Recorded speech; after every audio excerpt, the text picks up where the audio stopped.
자, 두 번째 주제 진짜로 들어갑니다.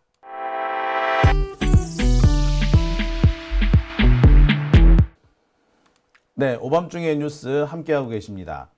두 번째 주제는요, 오늘 공개된 김용현 전 국방부 장관의 공소장 얘기입니다.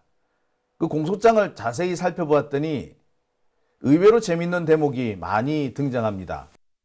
우리가 얘기가 있었지만 입증할 수 없었던, 확인할 수 없었던 내용들도, 이 풍문 같은 내용들도 그대로 확인이 되는데요. 그 중에 하나가 이번 계엄이 명태균 때문이다 라는 주장이 있죠. 그러니까 명태균 의혹이 여기저기서 터지니까 윤석열한테 발작 버튼이 눌러졌다.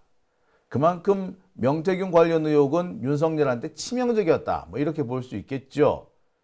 이런 의혹들이 상당히 많았었습니다. 실제로 보면 명태균 씨 쪽에서 계속해서 뭐 이런저런 녹취 파일이 나오고 생생한 윤석열의 목소리가 막 들리고 그랬지 않습니까? 그런데 시점이 딱 그 시점이에요. 여러분, 윤석열 육성이 발표된 게 11월 초잖아요. 근데 그때부터 윤석열이 막 설치기 시작해. 그리고 계속해서 윤석열과 관련해서 명태균 씨 쪽에 녹취록이 조금씩 나오고 새로운 의혹이 제기되자마자 윤석열이 이 계엄 선포 시기를 앞당기는 그런 정황이 나옵니다. 자, 두 번째 주제는요, 명태균은 윤석열의 발작 버튼, 계엄령 선포 앞당겼답니다. 익히 우리가 예측했던 것인데 그 내용이 김용현 공소장에 그대로 포함이 되어 있습니다. 제가 김용현 공소장을 하나씩 살펴봤어요. 살펴봤더니 이런 결론이 나옵니다. 김용현 공소장은 약 80여 페이지가 되는데요. 이 내용을 하나씩 제가 분석해서 전해드리도록 하겠습니다. 이 밖에도 더 많은 내용들이 있고요. 아직 언론에 공개되지 않은 부분도 있습니다. 오늘부터 제가 하나씩 공개해 드리겠습니다. 자, 두 번째 주제. 자, 김용현 공소장의 핵심적인 내용을 제가 오늘 처음으로 하나 공개해 드립니다. 명태균이 윤석열의 발작 버튼이었다는 내용입니다. 말씀드렸다시피 김용현 공소장이 오늘 공개가 됐습니다. 말이 김용현 공소장이지 사실상 윤석열 공소장입니다. 엊그저께 며칠 전에 김용현 공소장과 관련해서 검찰이 김용현을 구속 기소하는 것과 맞춰가지고 보도자료가 나왔죠. 한 10장짜리 보도자료가 나왔는데 오늘 공개된 것은 보도자료가 아니라 공소장 원문이 나왔습니다. 보도자료에도 보면은 이게 김용현 기소에 대한 보도자료인지 윤석열 기소에 대한 보도자료인지 조금 헷갈리는 대목이 많았었습니다. 근데 공소장을 보니까 더 확실해졌어요. 사실상 윤석열 공소장입니다. 공소장의 주어는 윤석열이더라고요. 수시로 거론이 됩니다. 그러니까 만약에 김용현 공소장이다 그러면 이 공소장에 내오는 모든 내용은 주어가 김용현이어야 해요. 그런데 이번 공소장은 주어가 거의 대부분 윤석열입니다. 윤석열이가 이렇게 했고 거기에 김용현은 무슨 일을 했다. 윤석열이 지시하고 김용현은 무슨 일을 했다. 뭐 이런 내용들이 가득 들어 있습니다. 그러니까 지금 검찰은 윤석열에 대한 공소장도 마무리를 지었다. 그 상태라고 봐야죠. 김용현 공소장에서 이름만 피고인을 김용현에서 윤석열로만 바꾸기만 하면 그 공소장이 그대로 들어갈 수 있을 정도로 거의 완벽한 수준까지 이제 왔습니다. 검찰이 생각보다 이번에 윤석열을 죽이려고 마음을 좀 먹고 있는 것 같아요. 그러니까 윤석열을 죽여야지 검찰이 다음 정권에서도 살아남을 수 있다. 그러니까 새로운 권력 앞에 윤석열을 갖다 바쳐야지 우리가 살아남는다. 뭐 이런 생각을 하는지도 모르겠습니다. 공소장 내용만 보면 검찰은 이미 수사를 끝내놓은 상태로 보입니다. 당장 지금 윤석열을 기소한다고 해도 뭐 하등에 모자란 점이 없어요. 보도자료를 통해서 많이 알려졌지만 오늘 이 공소장 원문을 보니까 더 명확해지는 내용들이 많았습니다. 가장 명확한 부분은 윤석열이가 거의 모든 행위를 다 지시했었구나. 그리고 김용현은 그 지시를 아주 충실하게 이행했구나. 라는 점입니다. 그러니까 윤석열이가 시키면 김용현이가 쪼르르 달려가서 일을 한 거야. 마치 한동훈과 같았던, 검찰 시절의 한동훈과 같았던 역할을 이번에 김용현이 했다라고 보시면 됩니다. 계엄에서의 한동훈은 김용현이었던 거죠. 어찌 보면요, 김용현은 이참에 자신의 라이벌이 될 수 있는 한동훈을 쳐내려고 하지 않았나 생각도 들어요. 그래서 한동훈 죽이는 계획까지 착착 쌓아놓지 않았나, 뭐 그런 생각도 듭니다. 자, 아무튼 이런 내용의 김용현 공소장이 오늘 공개됐는데요. 그 내용을 제가 하나씩 좀 짚어드리겠습니다. 이 첫 번째 내용이 이겁니다. 제가 오늘 여러분들한테 말씀드리려고 하는 주된 내용이 바로 명태균 부분이죠. 명태균이 윤석열의 발작 버튼이었다. 명태균과 관련된 검찰 수사가 조금씩 공개가 되고 윤석열과 김건희를 명태균 게이트가 조금씩 목을 조여오자 윤석열이 발작을 한 걸로 보입니다. 그래서 그 전부터 계엄을 준비는 해왔지만 계엄 선포 시기를 딱 못 박은 것은 명태균 때문인 걸로 보입니다. 자, 무슨 얘기가 있는지 공소장 내용을 한번 보겠습니다. 자, 공소장 한번 볼까요? 이런 내용이 있습니다. 피고인은 2024년 11월 9일경 서울 용산구 한남동에 있는 국방부 장관 공관 2층 식당에서 여인영, 곽종근, 이진우, 그러니까 여인영은 방첩사령관이고요. 곽종근은 특전사령관, 이진우 수방사령관 등과 식사하던 중 대통령 윤석열도 중간에 합류했다. 그 자리에서 윤석열은 시국에 관한 이야기를 하면서 특별한 방법이 아니고서는 해결할 방법이 없다는 취지로 비상계엄에 관해 이야기하기 시작했다. 자, 11월 9일 날 국방부 장관 공관 2층 식당에서 장관과 방첩사령관, 특전사령관, 그리고 수방사령관이 식사를 하고 있는데 윤석열이 떡 나타난 거야. 그래서 이 시국 이거 이래가지고 되겠어? 이 특별한 방법 있어야 되지 않겠어? 이른바 비상대권에 대해서 막 떠버렸다는 겁니다. 이게 11월 9일이에요. 기억하실 겁니다. 바로 이 무렵에 윤석열의 육성이 공개가 되었죠. 네. 자, 윤석열이 아시다시피 그렇게 얘기를 합니다. 내가 말이야, 나는 김영선이라고 했는데, 당에서 말이 많네. 예, 이 무렵이었죠.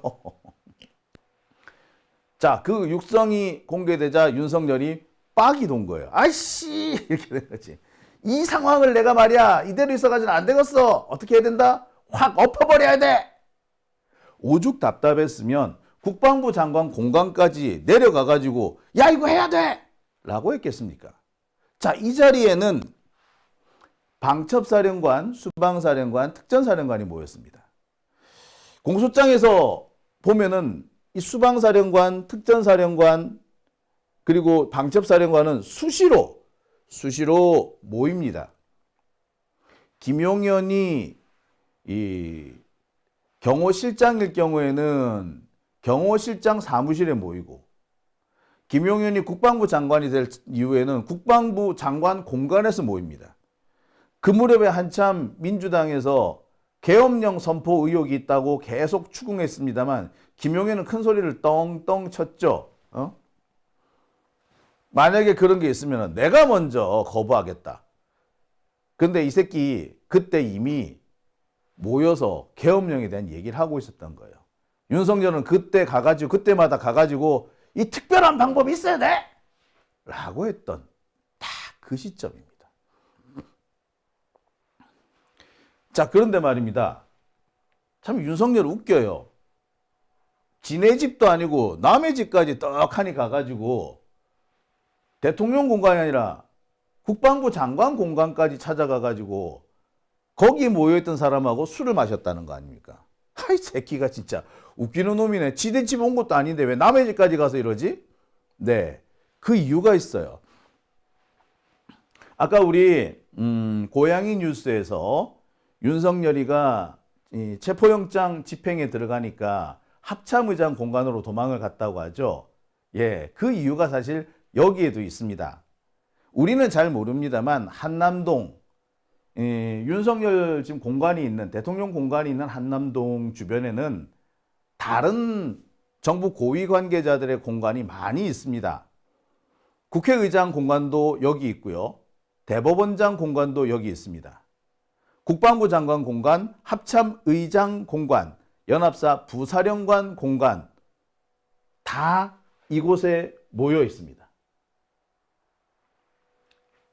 그냥 일종의 집합지, 공관 집합소 같은 그런 상황입니다. 우리가 몰랐던 곳이었는데 다 거기 모여 있었더라고요. 자, 한번 볼까요? 지금 여러분 보시는 이 지도가 한남동 위성지도입니다.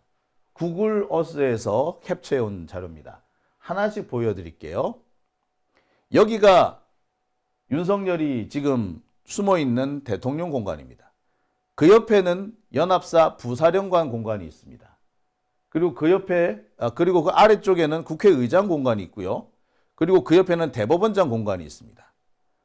그리고 합참의장 공간이 여기 있고요. 그리고 국방부 장관 공간이 이렇게 있습니다. 우와, 이게 뭐야? 네. 여기가 윤석열이가 있고, 여기는 대법원장 조희대 있고, 여기는 우원식 국회의장이 있는 곳이죠. 그러니까 윤석열이가 여기에 우원식 국회의장 잡으러 보냈던 겁니다.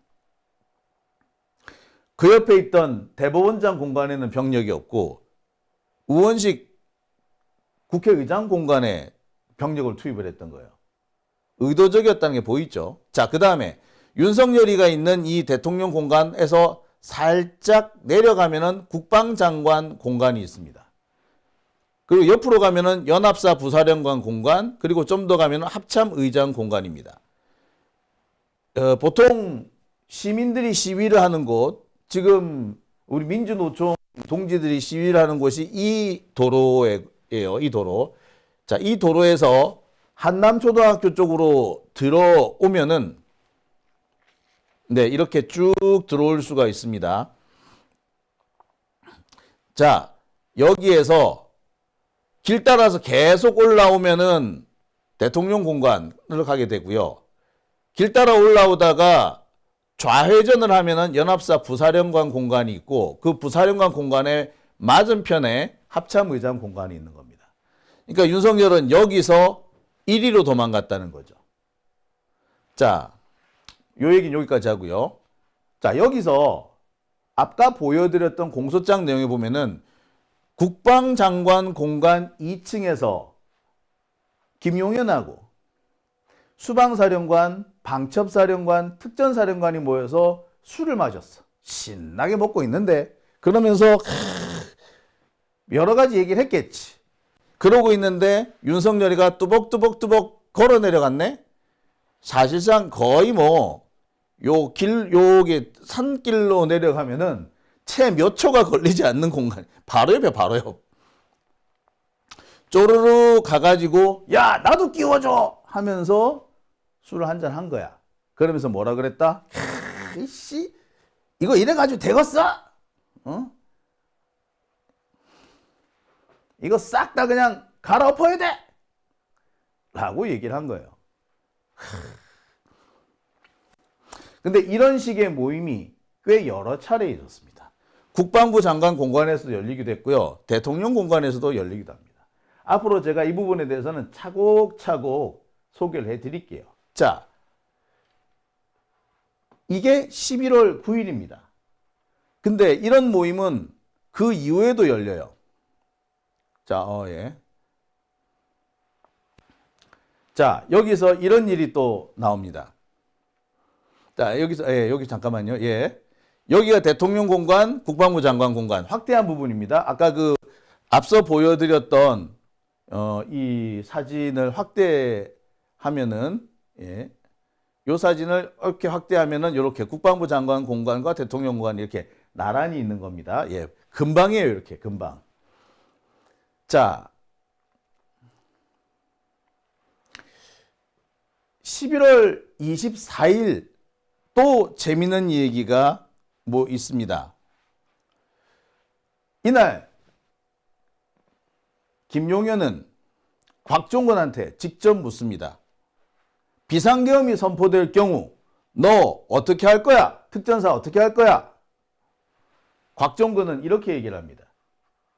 특전사는 1, 3, 5 여단 등 예하부대 준비태세를 잘 유지하겠습니다.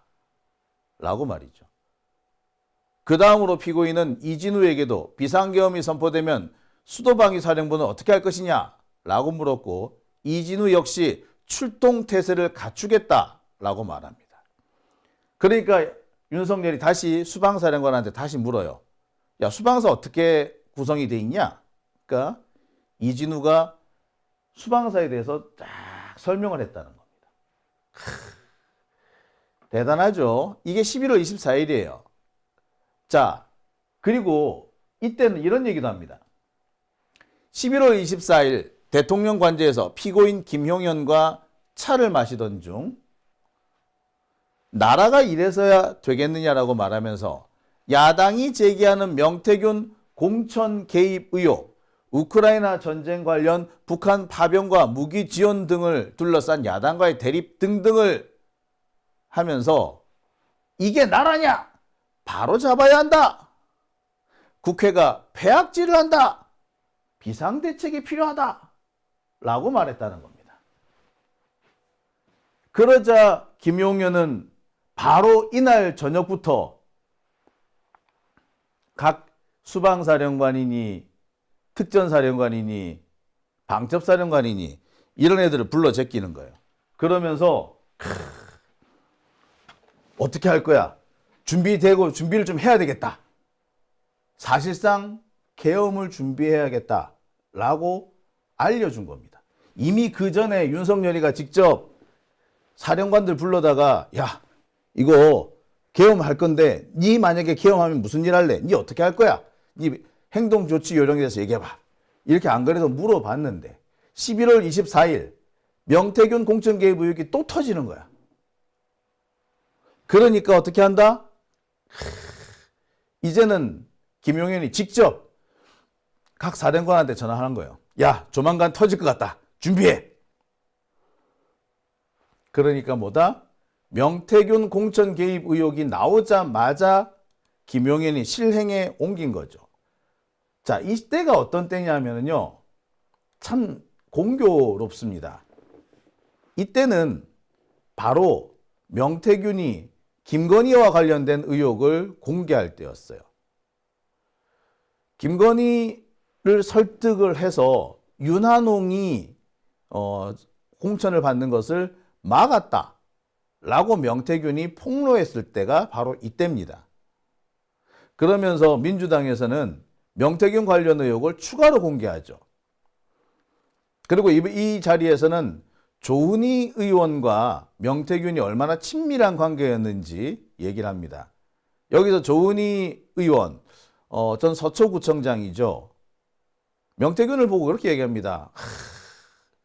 명 사장님, 그 영남의 황태자세요. 라고 말이죠. 이 내용이 공개가 되는 시점이 바로 이때뿐입니다. 자, 그러고 있는데 여기에 불을 당기는 일이 한 가지 더 생기죠. 민주당 서영교 의원이 어느 방송에 나갔는데 방송 진행자가 서영교 의원한테 묻죠. 윤석열이나 김건희 녹취, 육성이 들어있는 파일이 또 없습니까? 그러자 서영교 의원이 그러죠. 기다려보세요. 자, 이게 아마 윤석열을 상당히 곤욕스럽게 만들었을 겁니다. 그러면서 명태균이 이 무렵에 김건희와 나눈 텔레그램 메시지를 공개를 하죠. 윤석열 입장에서는 상당히 다급하게 된 겁니다. 그러니까 국방부 장관 불러가지고 야, 차 한잔하자 하면서 야, 이거 나라가 이래가지고 되겠어? 아, 진짜 우리 비상대권 발동해야 될 것 같아.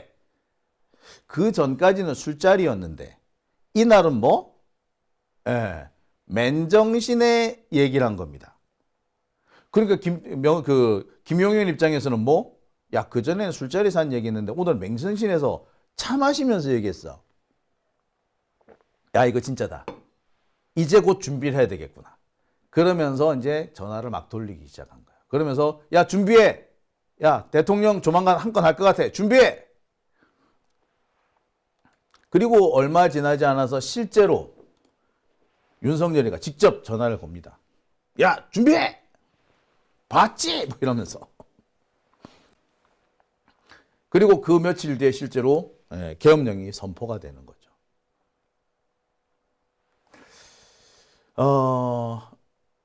물론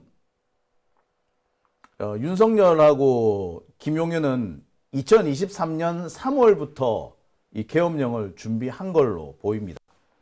이때부터 계속해서 김용현하고 윤석열은 기회에 있을 때마다 계엄령 관련된 얘기를 합니다.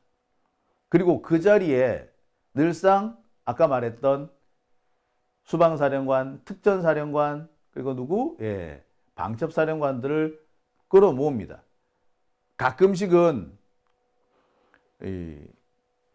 정보사령관 혹은 노상원 씨 뭐 이런 사람들이 모일 때도 있었대요 해요. 그건 2024년 3월, 벌써 작년이 됐네요. 작년 3월부터 계속해서 나왔습니다. 그 이전에도 있었는데 본격적으로 거론된 것은 작년 3월부터였던 걸로 보여요. 그러니까 총선 무렵에 대파 사건 나고 하면서 윤석열이 결정적으로 쫄리기 시작할 때입니다. 대파 사건 나가지고 한참 난리가 났었지 않습니까? 한동훈하고 윤석열하고 막 싸우기 시작하고 막 그럴 때 김건희 1심 사건 나고 할 그 무렵에 그때 이미 계엄령이 거론이 됐던 거야. 아이 씨발, 한동훈이 이 새끼도 이제 날 배신했어. 야, 이 상황에서 할 수 있는 거는 확 없는 것밖에 없어. 이때부터 윤석열이가 이게 막 불러 제껴 사령관들을. 윤석열이가 불러 제껴가지고 막 계엄령에 대해서 비상조치에 대해서 역설을 하면은 김용현이가 다시 애들한테 그 사령관들한테 전화를 해가지고 야, 구체적으로 뭐 어떻게 하면 좋겠니? 이게 또 물어봤다라는 거예요. 이게 2024년 3월부터입니다. 이 자리에는 신원식 전 국방부 장관, 조태용 국정원장도 포함이 돼 있었대요. 그러니까 지금 수사를 받고 있지 않는 신원식도 계엄령에 발을 담근 게 분명한 겁니다. 지는 계엄령에 발을 안 담궜다라고 주장하지만 보면은 계엄령에 분명히 참여가 한 게 분명해 보여요. 자, 아무튼 이렇게 시작된 것은 8월 되니까, 그러니까 작년 8월 여름에 민주노총이 본격적으로 투쟁을 시작하니까 윤석열은 더 열받기 시작합니다. 그러면서 이 민주노총 같은 새끼들 말이야, 이거 지금의 사법체제로는 도저히 뭐 어떻게 할 수가 없어. 어떻게? 비상조치권을 이용해가지고 이 새끼를 확 잘라버려야 돼 라고 주장을 합니다. 현 사법체제에서는 민주노총 이것들을 어떻게 할 수가 없으니까 비상조치를 해야 한다. 그러니까 계엄령이 단순히 야당에 대한 경고를 한다는 둥, 예산을 안 줘서 경고 차원이었다는 둥, 야당의 입법 폭거에 대한 저항이었다는 둥, 이런 개소리를 하고 있지만 실은 얘는 뭐 민주노총도 이번에 작살내야지 라고 했던 겁니다. 노동자들을 작살내겠다고요? 노조를 작살내겠다고? 미친 새끼 아니야. 이거 부당노동행위잖아요.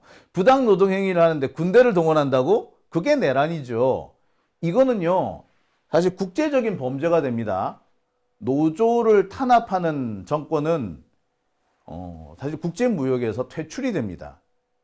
지금 중국이 미국으로부터 여러 가지 지금 뭐 무역 제한 조치를 받고 있는데 여러 명분 중에 하나가 바로 이거예요. 국내에는 별로 알려져 있지 않지만 중국 기업들이 노동 탄압을 하고 노동자의 인권이나 열악한 노동 환경 등 이거는 비인간적인 행동을 하고 있다. 그렇게 해서 아낀 돈을 가지고 미국에 덤핑을 한다. 뭐 이런 주장이거든요. 그래서 이 노동 탄압을 하는 노동자를 착취하는 정권은 앞으로 국제 무역 질서에서 퇴출당할 겁니다. 근데 그런 짓을 누가 하려고 했다고? 윤석열이가 하려고 했다고. 그러면서 또 뭐라고 얘기한다? 야당도 확 죽여버려야 돼. 이렇게 얘기를 해요. 이 얘기는 8월뿐만 아니라 10월 국군의 날 행사 때도 또 합니다. 역시 수방사, 방첩사, 특전사를 불렀어. 또 같은 얘기를 한 거야. 그러다가 명태균 녹취록 파문이 터진 거예요. 그러니까 특별한 방법이 아니고서는 해결할 방법이 없다. 그렇게 얘기를 한 겁니다. 그리고 이 얘기를 지금 그 전까지는 윤석열이 술자리에서 했는데 11월 24일 이때 명태균을 거론하면서 특별한 방법 운운했을 때는 맨정신에 차 마시면서 했대잖아. 그러니까 김용인 입장에서는 올 것이 왔구나 라고 했다는 겁니다. 여기서 볼 때 윤석열을 발작하게 만드는 거 12월 3일이 D-Day가 될 수 있었던 이유는 바로 명태균이었던 거죠. 그래서 윤석열의 발작 버튼은 명태균이었다는 점이 입증된 겁니다. 도대체 얼마나 아프길래 그랬을까요? 드러난 부분도 있지만 드러나지 않은 부분이 더 많을 것이다 라는 생각 들지 않았습니까? 이미 드러난 거면 이렇게 발작할 상황은 아니죠. 앞으로 드러날 수 있는 게 더 무섭기 때문에 그러니까 발작한 거 아니겠습니까? 여기서 우리가 해야 될 일은 뭐겠습니까? 더 시간을 끌지 않고 명태균 특검도 꼭 해야 된다는 겁니다. 지금은 이 명태균 특검이 김건희 특검과 합쳐져 있습니다. 그러니까 김건희가 지금까지 여러 가지 나쁜 짓을 했죠. 양평 고속도로, 그 다음에 최상병 사건. 이 최상병 사건도 사실 이번에 좀 짚어봐야 될 것 같아요. 하여튼 최상병 사건. 그 다음에 이 명품백 사건, 도이치모터스 사건, 주가 조작 사건, 그리고 바로 그 밖에도 명태균 사건이라든지 많잖아요. 그죠? 디올백 사건도 있고. 이것들을 다 모아서 김건희 특검을 하겠다라고 특검법을 올렸는데 이거를 누가? 최상목이가 거부권을 행사를 했습니다. 그러니까 최상목 같은 경우에는 특검법을 했다가는 김건희 특검법을 했다가는 윤석열 정권한테 마지막 일격을 가하는 게 될 것 같으니 그걸 자꾸 막아주고 있는 겁니다. 사실상 내란 정권을 최상목이가 심폐소생술 해주고 있는 거죠. 내란을 일으켰다가 시민들의 저항에 의해서 실패하고 이제 죽을 위기에 처해 있는데 그 죽을 위기에 처해 있는 내란 세력, 윤석열 세력한테 심폐소생술해서 계속 살아나게끔 숨을 불어넣게끔 하고 있는 것이 바로 최상목이라는 겁니다. 그리고 그 구체적인 모습이 특검법, 쌍특검법에 대한 거부인 거죠. 명확해졌습니다. 최상목을 그대로 두어서는 안 된다. 지금 당장 내쫓을 것은 아니겠으나 적정한 시기에 최상목도 내쫓아야 한다는 것이 명백해질 것 같습니다. 자, 오밤중의 뉴스 함께하고 계신 지금 시각 12시 34분 지나고 있습니다.